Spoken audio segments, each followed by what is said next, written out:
Today on the DNVR Broncos podcast, we've got a lot to talk about. We're digging into all the Broncos draft classes. Every one of them. All of them. We're going to find our favorites, the least favorites. It's going to be a lot of fun. And we also are going to start things out by hearing from our guy, Zac Stevens, who's out in Indianapolis at the NFL Combine. Going to be hearing from Sean Payton, hopefully, and George Paton later today.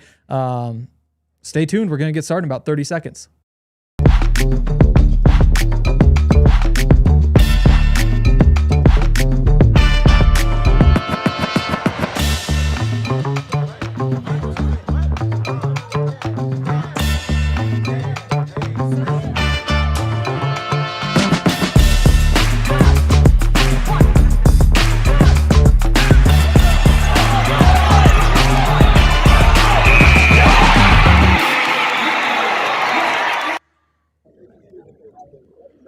This is the DNVR Broncos podcast live from the Toyota Lounge.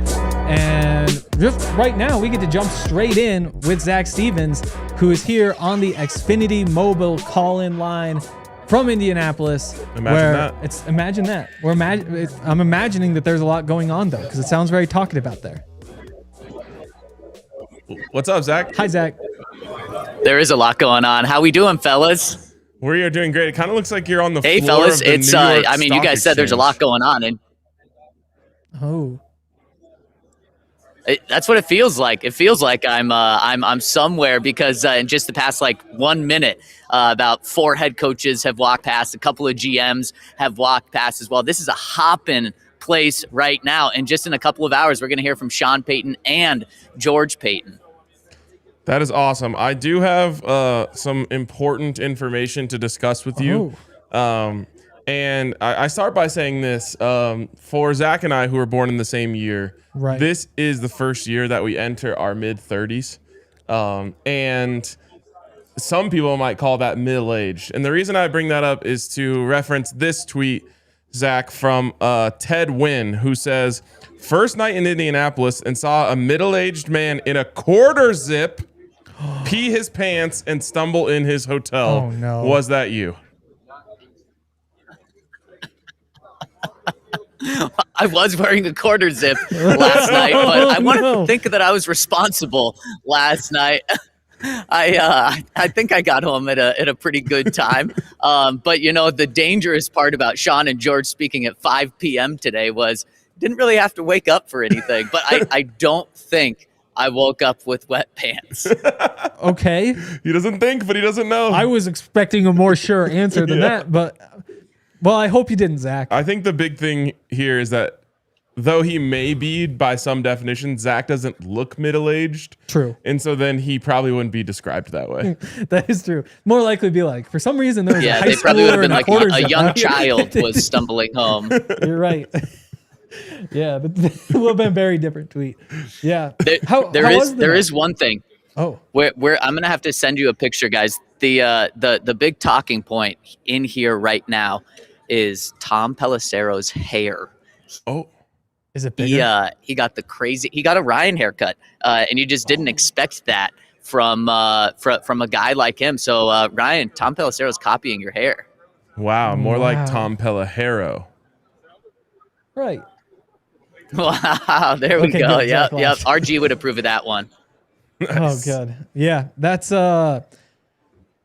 interesting. Tom Pelissero, friend of the show? Hard to say.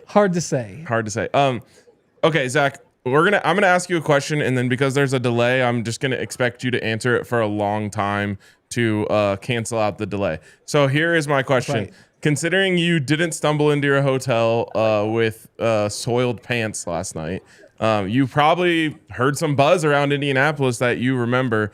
So what can you give us from your experience last night in Indianapolis, since you've been there, about what people are saying about the Broncos? Yeah, it seems like this is going to be a pretty matter-of-fact offseason for the Broncos. It doesn't seem like there's going to be any major splashes, but the Broncos are going to continue to get better just by making little move here and there. And I think it starts with their own free agents, guys. I think there's going to be a lot of interest in bringing their own guys back, and it's what we've heard, at least from what I've gathered in this first 24 hours of being here. It's the guys that we've heard. It's Alex Singleton. It's Sternad. It's wanting those guys back. And then JFM just probably going to be too expensive for the Broncos. And so I believe that's why the Broncos haven't really broached the topic with him, is because they just don't believe that he's going to be in their price range right there. And now the interesting thing is what happens at that running back position. Going to continue to dive in more on that, and specifically ask George and Sean what they think about J.K. Dobbins, because we know how much those guys like him. But when you lose him, just how much of a blow that was. Both the guys at the end of the season were very, very vocal just about how much that hurt the team when they lost him. So is that someone that they want to bring back or not? And when it comes to tight ends, that's the other position that we've talked about a lot this offseason. This is not viewed as a good tight end class in the draft. It's not viewed as a good tight end class in free agency, especially with Kyle Pitts getting that franchise tag in terms of people that will be able to help this year. So I think that puts the spotlight even more on Kenyon Sadiq for the Broncos and potentially a trade up for him in this draft. So that's kind of what I'm gathering about the moves the Broncos will make. Obviously, Ryan, I'm sorry about George Pickens being franchise tagged. There still is hope that they could probably make a trade for him. I'm not picking up anything along those lines so far in Indy. Stuff can change in the next 24 hours, but I think this is going to be like a worksman off season for the Broncos, where they just make solid move after solid move and not a massive splash, at least what I'm gathering so far. That is interesting. Is that disappointing to know that they might not be making big moves? I don't know. I mean, I think big moves are always fun and exciting, but it reminds me of the draft or the free agent class that the Broncos had a couple years ago, where they brought in Malcolm Roach and they just made solid move after solid move after solid move. And there weren't really any sexy moves in that one because they didn't have the money with Russell Wilson, his dead cap, but that was the foundation of what this team is now. And so that's what I expect it to be this year. And it might not be the sexiest come Ryan's birthday on March 9th when free agency opens, but if Sean and George do what they did a couple of years ago, that'll set a really just continue to make the team better. So it's not sexy. You're right, but it doesn't always have to be sexy to be right. This would be the first time that my birthday wasn't sexy, but wow. We'll just have to deal with it and move on. Anything else in terms of stuff around the league that's kind of bubbling up? Usually when you get there, there's some sort of conversation that's dominating. What are people talking about out there this week? Well, for the Broncos guys, all eyes later today are going to be on who is calling plays. Is it Sean Payton? Is it Davis Webb? And that was kind of the buzz last night, was no one wanted to reveal the answer to that. And everyone just is going to defer to Sean. So I'm very curious how Sean is going to answer that. I talked to a lot of people within the organization last night, and all of them had their lips sealed. So that's going to be the conversation when Sean's asked about it. And, if he doesn't give an answer, he's going to be asked about it again. He's going to be asked about it again. And so the quietness surrounding that and people not wanting to talk about that makes me think that Davis might actually have a chance to call plays here, because if it was Sean, I would imagine the answer would just be like, I mean, come on. You really think Sean's giving up play calling? So I find that very interesting, and we'll find out a little bit more about that. Some other buzz is Mexico City, guys. Broncos might be playing in Mexico City against that San Francisco 49ers because they have that away game against 49ers. The 49ers have that home game. It's not a guarantee or anything, but there's a chance that could happen. So maybe get ready for Mexico City this year. Interesting. Hell yes. Yeah. I would be down. So we were talking yesterday. We did like a big stock report show. And I asked whether Sean Payton's stock is up or down since the draft last year. And you think, you win 14 games. It has to be up, right? Other than the fact that he's in a situation where he might be giving up play calling duties, which is an indicator that it might be down. It's got to be up. It has to be up. 14-3. What he's done with Bo Nix, it has to be up. This is the highest that Sean stock has ever And guys, if he does give up play calling, I don't think that should bring his stock down at all. I think that would be very self-aware potentially that not only he doesn't need to give it up, but it'd be very self-aware because it would be him realizing that someone on his staff is really good at potentially doing that. And so him being able to give that up, I don't think you should bring his stock down at all. There's plenty of great CEO coaches that have been in the NFL. I mean, you look at the guy with the most rings, Bill Belichick was a CEO type of head coach, let other people call the plays at times. And so I don't think that should bring his stock down at all. And 14-3, the number one seed, you're only your quarterback away from getting to the Super Bowl, if not winning the Super Bowl. That was also a little talk last night in the organization. The Broncos firmly believe that they would have put up a better fight against the Seahawks than the Patriots did. And I think we all agree with that. But man, to hear it from the organization just makes it that much more heartbreaking that Bo went down when he did. Zach, if there was to be a big name or at least a position that you think the Broncos would, go after a little harder this offseason, what would it be? Running back. And that's a great question, Ryan. And that's probably one of the things that I gained from last night. They don't view this tight end group as in the draft or free agency is really good, especially with Kyle Pitts now being tagged by Atlanta. And there are some big name running backs that are going to be on the market. And we all know how important that is. And in the building, they know as well. So that is one move that I think could be a splash. And it doesn't even really feel like a splash in terms of the money, because I mean, when you're talking like a big time splash, I just think of George Pickens, who you want, Ryan, and you're paying him $35-40 million. When it comes to the running backs, you're paying Breece Hall $10 million. And so that's would be a move that they could make, a big one that they could make, but it still doesn't even break the bank in any standard. But I think that is the position to really keep an eye on, at least in these first 24 hours of being in Indy for the Broncos, specifically in free agency. That is interesting. This is a weird one. But so the UFL today decided that 60-yard field goals or longer will now be worth 4 points instead of 3. Mm-hmm. What do you think, Zach? No. Good. I like the idea, but that's just weird. It's like, would you add a 4-point line to the NBA? Yeah, then no. No. Well, if anything, I think it should be the short field goals. Like you give them credit because like, oh, good job. You made it to the 45-yard line. So now you get an extra point for kicking from here. Like if anything, you should give them points for getting like closer to the end, for being more productive. We can't be encouraging teams to kick more field goals. Oh, wow. Right. But no matter what, it's a great point, Henry. You can't kick field goals from far away. And you can't incentivize worse offensive play. Yeah. Right. It's a very stupid rule. You can't do it because more than anything, it just completely destroys everything we know about game theory currently. Right. And I don't want to have to relearn that like being down 4 means something totally different, or being down 11 means something totally different. Because if you're down 4 with like 2 minutes left and you get to midfield, you're like, well, we got to try for the touchdown. But, oh no, it's now 3rd down and we're only at the 18. We're not going to get the touchdown. Let's just take a 30-yard sack so that we can kick for 4. Also, kickers have to start making 25% more money because they're like, nah, we're not doing If anything, we devalue the kicker. We don't give them more value. Anything else interesting to you, Zach, before we let you go? No. You got more? I'm all here for Will Lutz getting a couple of more dollars there. Yeah. He's got a lot. One more thing to just drop in here.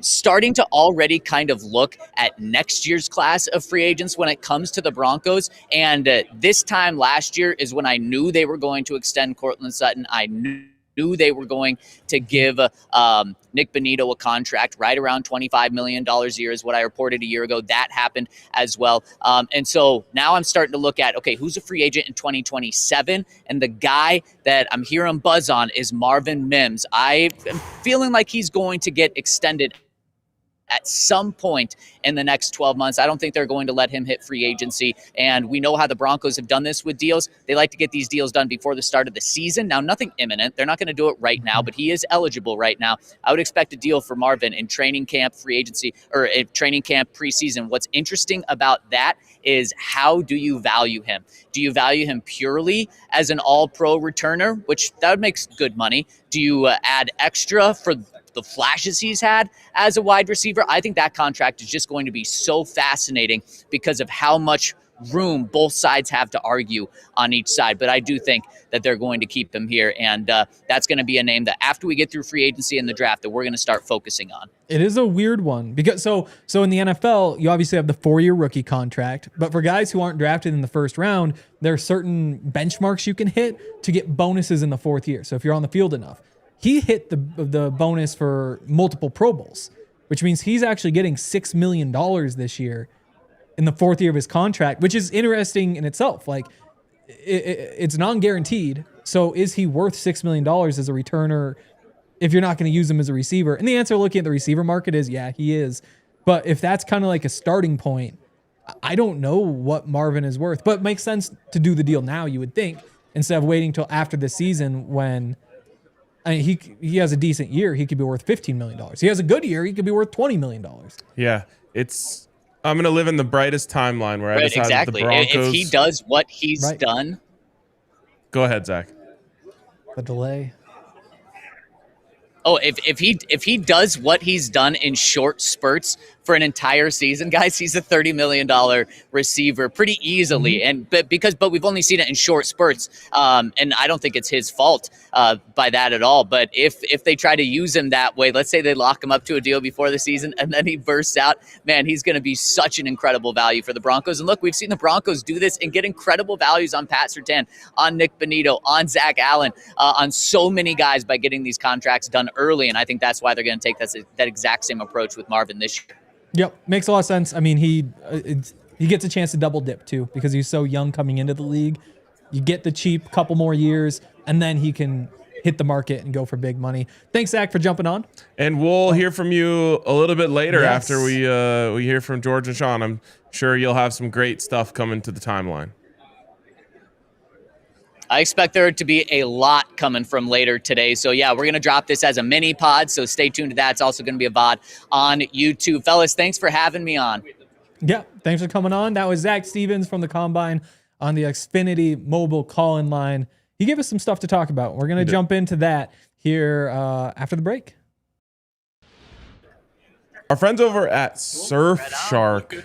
I've heard some amazing things about a Surfshark VPN. Is that right? Oh, I've never heard more good things about a VPN than this one, especially for this quickly, because a new partner. First time we on this show are giving a shout out to our friends at Surfshark.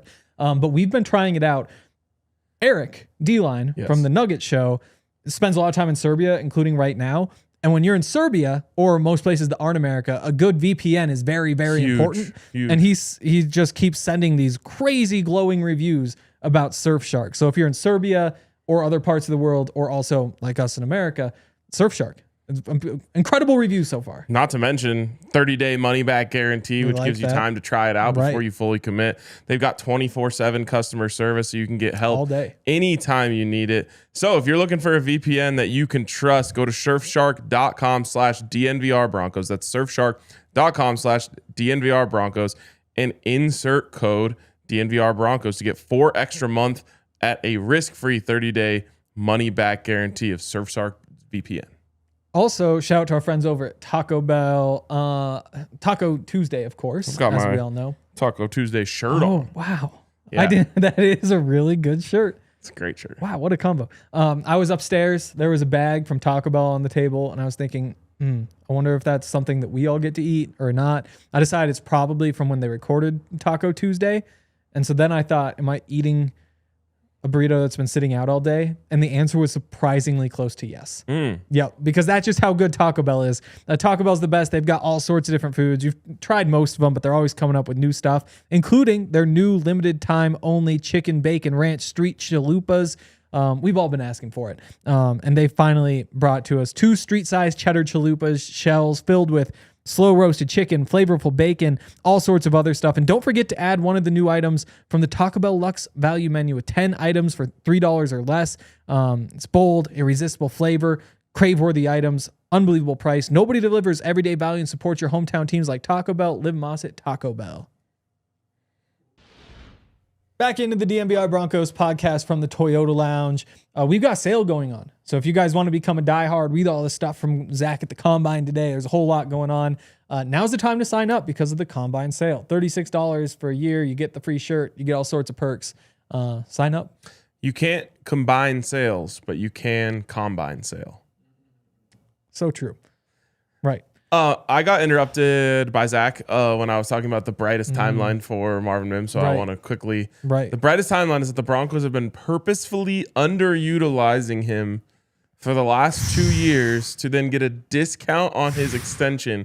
Then they'll unleash him next season and he'll become something we all dream him to be. Right. No, that'd be awesome. And again, like he's 23 years old. And so the reason it just makes so much sense, you drafted him as like a developmental guy. Like you knew coming out that he came from that Oklahoma offense with Lincoln Riley where they don't run actual routes. They say like run really fast from this part of the field to that part of the field and you're going to come open and we'll hit you.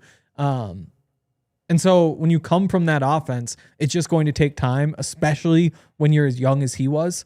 And so the fact that you can go lock him up, sign him through like his age 26 season, at that point, he's blossomed, so it makes sense for him to be wanting to hit the market at that point, but guarantee some money now. Like, it just makes sense to do it because otherwise you get to the end of the season and it's so hard to figure out what exactly he is worth, you know? Yeah, absolutely. Also, someone in the comments said wearing shorts in the winter is annoying. It's spring. You just must not be in Colorado because it's 70 degrees, which... I wish it was winter. Winter never happened this year. No, our winter was the second half of the AFC Championship game. True. That was our winter. I wasn't wearing shorts that day. And I left my sunroof open. You did. That was the top 10 dumbest things I've ever done. That's equivalent to wearing shorts that day, really. It's worse. You had your car wearing shorts in the winter. Yeah. Actually, your car was topless. Man, when Lexi and... right, it really was topless. When Lexi and I got to that car after it had just been snowing hard for a few hours. Yeah, that was just embarrassing. That was disappointing. Had to shovel it out. What else did we learn from Zach? Any more thoughts on Marvin? No, but I do have thoughts on the Sean Payton play calling saga. Oh. Which I believe will never end. I don't think we're ever getting a conclusion to this saga until Davis Webb leaves because I don't think Sean Payton wants there to be news around it. Meaning, I think that Sean is potentially willing to let Davis Webb try this out. But knowing Sean Payton, he's going to have an incredibly short leash on it. And he doesn't want to have to announce, first of all, that he's giving it up. Right. Second of all, that he's taking it away. And then there's this whole, it's back and forth, and there's this disjointment going on. I think that it's all going to be completely under wraps. The only people that are going to know about it will be in the organization, and the rest of us will be left to guess. At some point, though, he's either standing there with the play sheet on the sideline. Oh, he'll have the play sheet. Just either way, he's holding it. Yes. But we'll be able to watch him and see is he the one talking right now?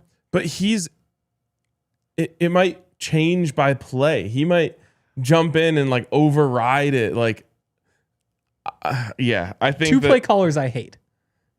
I think that's what you're getting. You know, there's the design by it's one of those things Eric always talks about where it's if you're trying to design something, you just have to have one person do it. So it's just like a vision. Because otherwise, if you have the boardroom all vote on things, you just become the average of all of that and just super bland. Mm-hmm. It's the same thing with play calling to me where you... if you're going to say in the red zone, he calls plays. Outside the red zone, he calls plays. There's so much that goes into setting up the next play and all those sorts of things where I just don't think it works. I think it's unlikely that it'll be within the same game, sharing it. Okay. But I also think that Sean will reserve veto power. Interesting. So if it's 4th and 1 and they're calling halfback dive, I think that Sean might want to be able to jump in and say no, fullback. No, dive. we want the short-sighted play action. To the that was a sad play. But again, I think that he understands the optics of that, and that it will be bad for Davis Webb that if it comes out that Sean's vetoing his play calling. I think he thinks that it'll be bad for his stock if it comes out that he's given up the play calling. Yeah. If he does give up the play calling, though, it's just for 1 year. Davis Webb will be gone to be a head coach, and he'll be back to Sean after. And I actually think that's another thing that he wants to avoid, is this idea of like, oh, the Broncos offense was so good with Davis Webb, but now they lost him. We'll see. So I think you're going to get vague. I think this question's going to be asked 50 times over the next 12 months, and you're going to get vague answers every time. That could be. I wouldn't be surprised. I'm leaning toward he's going to say Davis is the play caller today. Wow. That's what I'm leaning toward. Okay. We'll see. What else did Zach have for us? Going after their own free agents, maybe no big moves, interested in the running backs. I almost disagree with the idea that there are like big name running backs, but the names are big. You have to give them that. Did you watch the Breece Hall film? He's not he's explosive. He can. What he's good at is if there is a lane to score a touchdown, he scores the touchdown, which is a great trait. But the number one trait is if there's 5 yards there, just make sure you get the 5 yards. And that's what I'm not sold on. Okay. Where it's like Dobbins isn't going to hit the home runs. Like he's going to max out at like a 35-yard run or whatever because the safety is going to get whatever it may be. But there is value in just like go get what's there. I meant to ask Zach about this David Montgomery dot connecting that people are doing. Interesting. They like brought in his quarterback from Iowa State. Right. There was a coach who was with him. There's a lot of connections. Could be lining up to something. It could be. And I wouldn't be against it. That's your 5 yards are there. You're getting 5 yards guy. Yeah. Yep. I wouldn't be against it. I just don't know what I'm doing. Again, the other thing with Breece Hall is he's so like linear. Like he's not somebody who has a lot of like side to side bounce. It's kind of like he just goes and then he goes, which isn't always a bad thing. Like Derrick Henry obviously is exactly that kind of runner. Omarion Hampton last year was that kind of runner. JK, what he was able to do just bouncing from side to side and waiting for things to open up and opening things up for himself. Like there's just nobody available who can do that. And that's why all of a sudden I'm leaning toward you bring JK back and you invest heavily in the number 3. And David Montgomery, like to me, he has some of that same stuff. But I need to go back and watch a lot more before I say for sure that's the move they should make. It's interesting. And Zach just tweeted out that Darren Moogie said the Jets will either use the franchise tag or transition tag on Breece Hall if they can't get a long-term deal done. Yeah. So goodbye, Breece. Well, transition tag, you could get him. I'm not sure. Is that a second-round pick? Mm-hmm. Yeah. But I would imagine they would just match the deal. Yeah. But Yeah. Kenneth Walker season. David Montgomery season. We're in on David Montgomery. Yeah. Interesting. Why him and not Kenneth Walker? Well, I think Kenneth Walker is essentially what you were saying. Like, he's the home run guy. He is. And I kind of think that's why you got RJ Harvey to be the home run guy. It's just the Super Bowl that changes all of it, which it really shouldn't because it's just one game. But you watch him set up those blocks and you think like, oh, there's some Dobbins there. I see this happen all the time in soccer where like a player plays really well in the World Cup and then gets signed to like the most obscene deal you've ever seen. And then they're not that same guy that they were in the World Cup. That being said, Kenneth Walker's awesome. And I would be very happy if the Broncos got him. But David Montgomery is like the perfect meat and potatoes back that we've been talking about. He would do the job. And then the door's still open to draft a guy too. Mm-hmm. Because for the first time you saw David Montgomery's usage slip. I mean, he had started every single game he'd played in for 4 years leading up to this year when he didn't start a single game. And so I don't know what that decision was or why it happened because it's still like the efficiency looks like it's about the same. I guess success rate was down for the first time since he got to Detroit, but I don't know. Like as a 29-year-old, what is he? He could certainly, you put him in there and the door is still open for you to go draft a guy. We're talking Thursday on the draft pod about Jadarian Price. Jeremiah loves backup at Notre Dame and they might go 1-2 for running backs in the draft. Wow. Which is interesting, but like maybe that door's open and all of a sudden I just want a really good number 3 is what I'm leaning toward because I don't think there's a number 1 out there who just moves the needle enough to say you get by with them. not to helmet scout. What's the history of Notre Dame running backs? So Jerome Bettis. Right, that's the first one that came to my mind too, but that's 25 years ago. Not that many. Let's see. 20 years ago. Autry Denson is considered the Audric best ever. Notre Dame. There we go. Top 10 rushers ever. Julius Jones. I only vaguely remember. There aren't many. There are not many at all. That's what I thought. It doesn't matter whatsoever. I was just curious when you said two Notre Dame running backs going 1-2. I was like, I feel like I can't remember too many great Notre Dame running backs. Because you would think they would have them because their offensive line's always so good. Like to me, like, and they're in running back country. Interesting. Just like Midwest running back. The country. Big Ten area. Right. Just feels like running backs. I also stereotype teams by like SEC, like Bama, Georgia. They're all just like big guys. Like they're just massive for their positions, like 320 or whatever. West Coast teams, I generally like stereotype as, yeah, exactly. But then Midwest, it's all about like the linebacker vibes. Like they'll have good offensive lines, but they'll always be like, they're never going to be like your 330 pounders. They're all just like pretty good athletes for the position. Like their DBs will be like a little bit big for their positions because it all like leans toward linebacker. And so like offensively, I would think of Notre Dame stronger than they look, guys. Exactly. Corn fed. Exactly. So I think like I would have thought running backs in Notre Dame great, but I guess maybe not. Kyron Williams, was he Notre Dame? He must. Yeah, he was. Okay. Interesting. We got a lot more to talk about. We got to talk about these draft classes still. First though, shout out to some of our friends. Shout out to Toyota, man. Toyota. I don't have enough good things to say about them. I feel like I've said all that I can say, but what I can say is that I've never had a car that I love as much as my Toyota, and it's really not even a competition. It's not like, there was that one. Like, I have been the proud owner of 4 cars, and none of them even come close to my Toyota RAV4. Maybe you're only the proud owner of 1 car. That's true. Yeah. Although, I don't know, I have some nostalgia. That's how but I'm not nostalgic about going to the auto shop all the time. And then just being told, like, hey, here's all the things that are wrong with your car. And, like, I don't know if that's true or not. I'm just going to have to take their word for it. But with Toyota, I've never even had to do that once. So shout out to my friends over at Toyota, our friends over at Toyota here in the Toyota Lounge. And you can visit a Front Range Toyota store at a location near you. AutoNation Toyota, Arapahoe and Centennial, Corin Toyota in Boulder, Groove Toyota in Littleton, Mountain States Toyota in Denver, Stevenson Toyota East and Aurora, and Stevenson Toyota West in Lakewood. Toyota is the official automotive partner of the NFL and the official vehicle of DNVR. Also, shout out to our friends over at Xfinity. There's a whole bunch of perks if you sign up. I don't have Xfinity. So yesterday, trying to watch a movie, I picked the movie. So when we watch movies, typically we have to like come to an agreement between them. But occasionally I'll be like, we have to watch this movie.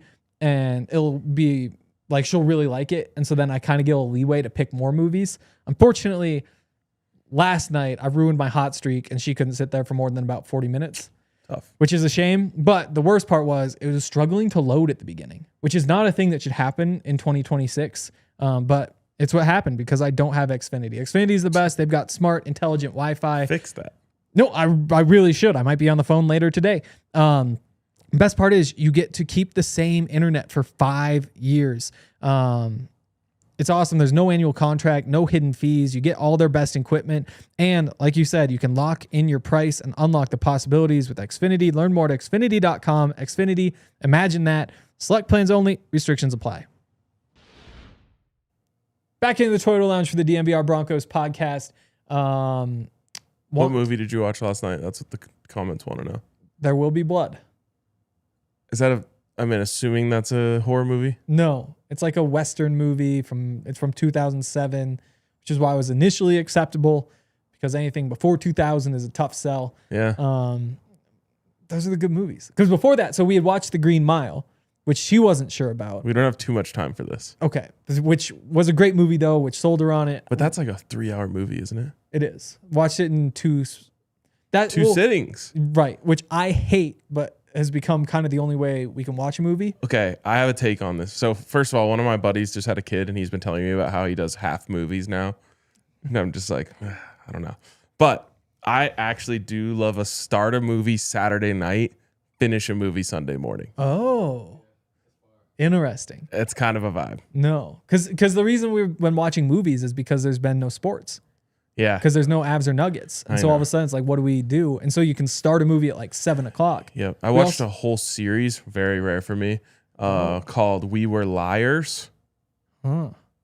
Is that good? The ending, I don't want to, no spoilers, no spoilers. But I'll say this. I really liked it.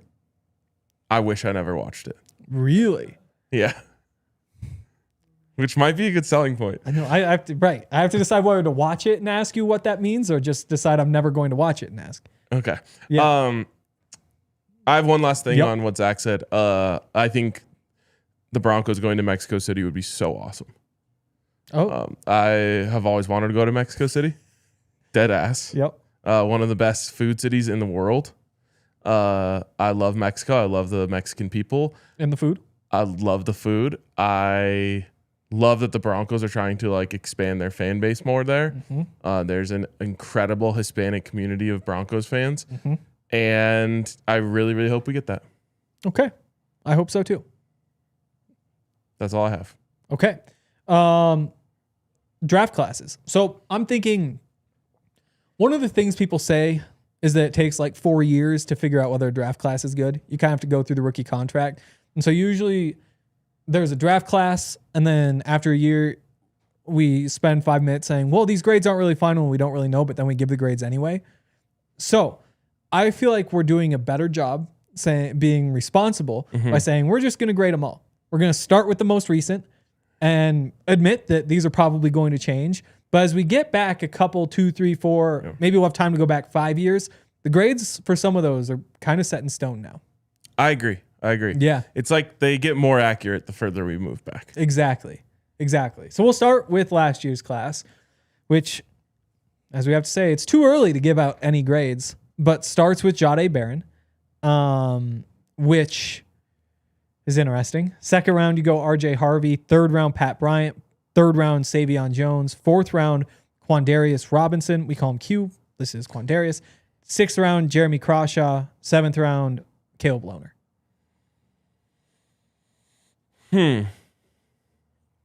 It's got to be pretty low right now. The first round pick is always just so important. Right. So the first round pick was a very slight net positive. It's tough. I mean, compared to what you expect from a 20th pick, right? You didn't get all that much. No.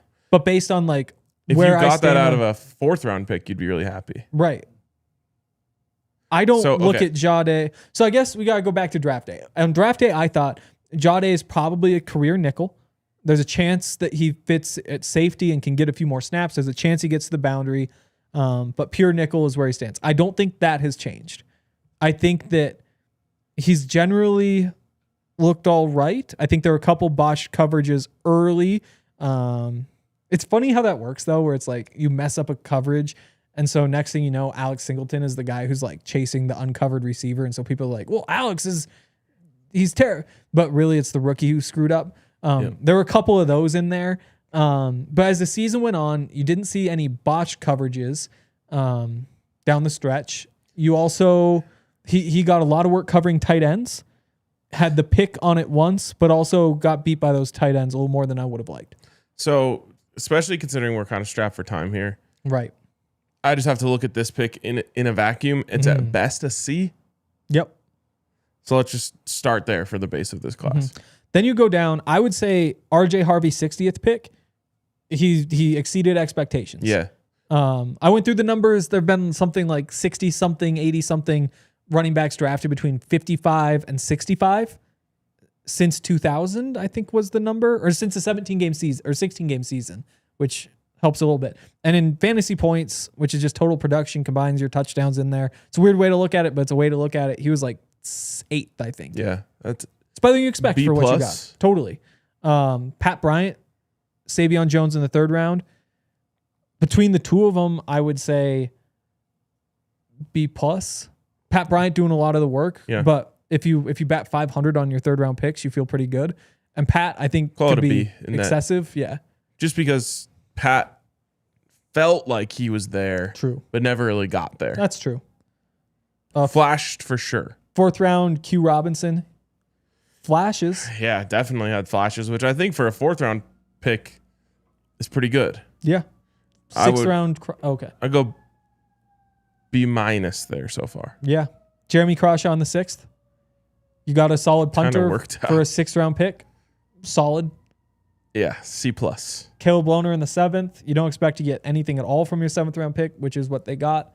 But you knew he was going to be a project anyway. So in a lot of ways, he's on pace. Got a jersey in a playoff game. He didn't. He got the elevation, but then they didn't actually. Okay. Came really close to getting a jersey in a playoff game, which for a 7th round pick, pretty good. Okay. So it's somewhere between. It's either a B- or a C+ draft so far. Okay. What would you call it? Between those two, I'd go B-. Okay. Yeah. The year before, 1st round pick, Bo Nix. 3rd round pick, Jonah Ellis.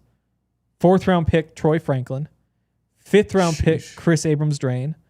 5th round pick, Audric Estime. 7th round pick, Devon Bailey. 7th round pick, Nick Gargiulo. Bo for the 12th pick. So far, that's an A.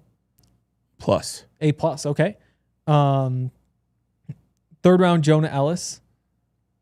A. I think it might be. I do hate that the last play he made was bad. That does not feel good. 4th round pick, Troy Franklin. Slow rookie season. Second leading receiver this year? Yeah, slow rookie season, but had 709 yards as a 22-year-old this year. Yeah, that might be an A-. That's at least an A-. Or I was going to say it's at least a B+. Yep. I think it's probably an A-. I think so too. 5th round, Chris Abrams-Drain. Depth corner who has done well every time he's asked. Had a pick even. Yeah, that's and had a really big hit. Right. B+. Yeah. Audric Estime, 5th round, didn't work out. I mean, honestly, you get 508 rushing yards from a 5th round pick in a rookie year. It's not a pure F. You got something from him. Yeah. It'd be nice if they made that damn kick against the Chiefs. The problem so you could say he powered them to their win over the Chiefs. But the problem is he had a reputation of being immature. You drafted him. Which I think is wrong. You got an immature guy, and then you ended up cutting him because of that. Mm-hmm. So I think that's a miss. It's definitely a miss. Like a definite miss. Definitely a miss. But it's in the 5th round, which is where you just take chances like that. Again, wait, so you don't think he was immature? No. There was the one thing he said about, like, I'm just going to be me or whatever and not try to be whatever Jerome Bettis or whatever. And then everybody ran with, well, he's immature. And there was more to it than that. I mean, but it just, whenever I talked to him, he seemed like the most mature 20-year-old I'd have ever talked to. And so I just, it's similar when we were talking to Benny about his scouting report yesterday. It's just so quick to like, there's the label. It's like, I don't know. Maybe there's a little more to it than just like. Yeah. There was also like thoughts that he showed up out of shape. Interesting. But again, he's like so jacked. How could that possibly be? I mean, as somebody who saw him with his shirt off every day, I would say not, that guy's not in shape. More cardio shape. Okay. I'm just telling you what that's what they say. Audric, though. I also did get a call from someone. Oh. Well, I spoke to someone right after I became the president of the Audric Estime Believers Club. A player on the team who said, you shouldn't do that. But not because he's immature, because he wasn't good enough at football. Well, immaturity came up. Okay. Devon Bailey, 7th round pick, similar to Audric. You got basically the same amount of production from him. Oh, but you did trade him. You traded him. You did trade him, so you got picks back. Better pick. Right. So picks back changes it. If at worst you traded a 7th round pick for a 4th round pick 2 years later, and that alone is probably worth a B. Then you throw in he gave you solid production. That's probably an A. Yeah. Gargiulo broke his leg. Haven't seen him, 7th round pick. So kind of a throwaway. That's an A draft class. Yeah, maybe even A+. Yeah. Yeah. Because it's not, you can't just average all the grades. Like if you get an A at every spot, it's an easy A+ overall, you know? Mm-hmm. So that's true. I think it's A+ there. Real quick before we also like one more step up from Bo Nix, and it's just like nothing even matters. It has a chance to be the best Broncos draft class ever. It does. It does. Real quick before we go back to 2023 and beyond, it's It's Taco Tuesday. Taco Tuesday! Let's go. Taco Bell at it again with their best innovation. They're bringing that yummy, savory, slow-roasted chicken inside a cult classic with their new limited time, folks. Chicken Bacon Ranch Street Chalupas. Do you want some sauce? I was gonna say we're street guys, but then I almost said we're for the streets. Let's not go there, but we love some good street food, and Taco Bell at it again. That hit, huh? That started to process for you. That's good. I'm glad. We've got some bacon in here. We've got some chicken. Got a little pico, little onions, and some yummy, what is it? Avocado ranch? Yeah. For me, it's like the melted, like crispy cheese on the side. Yeah, that's where it's at. Wow. What a banger. They did it again? With some fire sauce. Get it now while supplies last. We love you. Happy Taco Tuesday. Back in the DNVR Broncos podcast from the Toyota Lounge. Sign up, become a diehard, use our combine sale. Now's the time to get in. 2023 is up next. So no first round pick still because of the we won't talk about today. Let's not ruin this. Second round, they take Marvin Mims. This is the first pick of the Sean Payton draft. Third round, Drew Sanders. Third round, Riley Moss. Sixth round, JL Skinner. Seventh round, Alex Forsyth. Mims in the second, pick 63. Neutral. Just straight neutral? Yeah. Yeah. Like you did hit on the pick, so I guess it's better than neutral.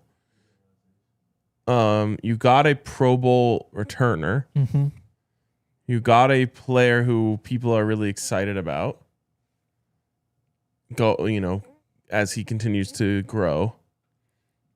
But I think that's what you expect in the second round. Coming off a career worst 322 receiving yards. There are so many different lenses that you could look at this through. I know. Like you could make the case that he's like as low as a C-. You probably couldn't make the case for a D+. Although again, no. I mean, pick 63. Yeah, no, you couldn't. Because the returns have to matter. The returner. Whether you and as soon as you think that the returns don't matter, just start thinking of the returners the Broncos have had before him. Right, who couldn't hold on to the football. Exactly, and weren't ever any good. Right. You drafted Montrell Washington, I believe was his name, to be a returner. That didn't work out. You drafted Isaiah McKenzie to be a returner. That didn't work out. Now, those were later round picks. Did they draft Khalif Raymond? No, they didn't. That was undrafted. Khalif was undrafted. So I think you do have to give him significant credit for that. He's made game-changing plays in the return game. And he also got you to an AFC Championship game. 8 catches on 8 targets for 93 yards and a touchdown. I know if you're talking about this from a scouting perspective, that game doesn't mean any more than any of the others. But in terms of just impact on the team, that's where that's worth so much. I'm willing to give Audric Estime points for giving him 700 yards or whatever in his rookie season, even if there was nothing else after it. Giving you that to get you to an AFC Championship game is also on its own huge. Absolutely. So I'm going to say that's a B- pick. I'm going to go straight B. I'll roll with that. Okay. Drew Sanders in the third round. I don't know where exactly that. Incomplete. That's the thing, because he's had. I mean, I know flashes. what I think is going to happen, but right. It's a big year for Drew. Sure. I think there's still a chance Drew's a B+. I think there's a chance that he gets on the field this year because he's your third linebacker and is healthy and makes plays because he's a weapon on third downs. At this point, can he make decisions between the tackles as a linebacker? Potentially. Yeah. But as of now, it's not a good pick. You've got nothing out of it. Facts. Also in the third round, Riley Moss. A? That's an A pick. Yep. Starting corner in the third round, got to call it an A. That simple. Yes. JL Skinner in the sixth. It's turned into an awesome special teams player. Would have been your best if he didn't happen to have the best in the NFL. They didn't have any 4th or 5th round picks in that draft? No. Weird. Very weird. Because did they trade up for Drew? I can't remember. Everything's all messed up because of the Russ trade. I was going to say, though, trading up for him would make that a worse even worse pick. Okay, and then JL Skinner, you got a special teams star in the late round, so that's a hit. Call it B. Yeah. Alex Forsythe in the 7th. Again, this is a weird one because you got backup center. That's good. But also, if we're talking about like impact to this point, the single biggest impact is the blocked field goal. Well, didn't he start the Bills game? Did he start the Bills game? Oh, geez. Now I'm lost. I think he did. He might have. Yeah. He must, because that wasn't Mustafa, was it? No, he started the Bills game. Wow. That's a bigger impact. It is. There it is. So yeah, for 7th round pick. B? B? Yeah, I was thinking B. Then overall, Mims, Sanders, Moss, Skinner, Forsythe. Top grade, Moss with the A. Mims, Forsythe, Skinner with the B. Drew Sanders is the anchor. B plus? B? I'm going to call that a B draft. B? It feels even generous. It does feel generous, but then when you go through, They had so few picks. They didn't have a first round pick. Yep. You got multiple guys who contribute. With the picks you had, you probably got B value out of it. Feels high, but it does. I'll roll with it. 2022. No one was calling Drew Sanders a B plus. No, I don't remember that. Henry said he thinks he could. He still could be. He still could be because he's got That's the talent. Like the brightest timeline. Yeah. The darkest timeline is that turns out to be an F pick. Right. Darkest timeline is we never see him. Yeah. 2022. This would have been the second draft for George Payton. This is the Hackett draft. Second round, pick 64. You get Nick Bonitto, A plus. Nick Bonitto at 64. Holy fuck. A plus. Yes. And that honestly might be underselling it. You could go back. Like, how many All Pros have even been taken with the 64th pick? Not many would be my guess. Yeah. Greg Dulcich. They traded up for Riley Moss, so right. Good job. Greg Dulcich in the 3rd round. Good rookie year, then couldn't stay healthy. Yeah, that's a D. What did we decide Drew Sanders was? We didn't give him incomplete. Right. Yeah. Because he's certainly actually doing a lot of heavy lifting for that B grade. It really is. But like Dulcich he was good when he played. Like, I mean, he was better than Evan Ingram in terms of just pure production. Yeah. 10 games giving you 500 yards or whatever. There was a moment. It turned into nothing. But wasn't that a knock on him coming out? Yeah. So I'll go D plus. Sure. Just because 3rd round pick. DeMar Mathis in the 4th round. Again, that first season he was so good, and then he was never good again. Yeah, that's a D. Yep. Eni Uwazurike, 4th round, pick 116. This is a tough one. Still around. It's also strange because the suspension season didn't count toward his contract. Which is so in some ways you could almost really just throw it out. Right. But I mean, now he's a really good run star. Like he should be a starter somewhere in the NFL, and drafting a starter in the 4th round is big. There were a lot of steps along the way though. C plus? I'll call it a C plus, yeah. Yeah. And it could be worth more. 5th round DTY hasn't really been on the field, mostly because of the injuries, back-to-back ACLs. Decent on special teams before that.